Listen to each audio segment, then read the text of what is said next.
హరే కృష్ణ అందరికీ. అందరూ ఎలా ఉన్నారు? ఇక్కడ నేను చూపించే ప్లాంట్ అయితే డిఫరెంట్ అండి. ఎందుకంటే ఏ ప్లాంట్ అయినా కానీ మనము సీడ్స్ పెడితే ప్లాంట్ గ్రో అవుతుంది, లేదా స్టెమ్స్ తోటైనా గ్రో చేయొచ్చు.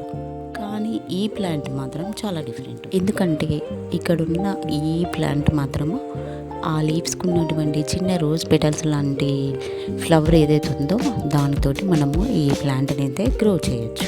అలాగే మీలో ఎవరికైనా ఈ ప్లాంట్ తెలుసుంటే ఈ ప్లాంట్ నేమ్ ఏంటో కూడా కామెంట్ బాక్స్లో కామెంట్ చేయండి. ఇక్కడైతే నేనైతే మీకు ఆ పెటల్స్ని ఎలా గ్రో చేయాలో కూడా చూపిస్తున్నానండి. ఏం లేదండి, చాలా సింపుల్ అండి. ఇలా తీసి జస్ట్ మట్టిలో అలా వేస్తే సరిపోతుందండి. అవి అలా గ్రో అయిపోతూ ఉంటాయి. చూసారు కదండి, ఆల్రెడీ అవే రాలి అందులో గ్రో అయ్యాయి. ఈ ప్లాంట్ని గ్రో చేయడం కూడా చాలా ఈజీ అండి. ఈ వీడియో మీకు నచ్చేదంటే లైక్ చేయడం మర్చిపోకండి. Thank you.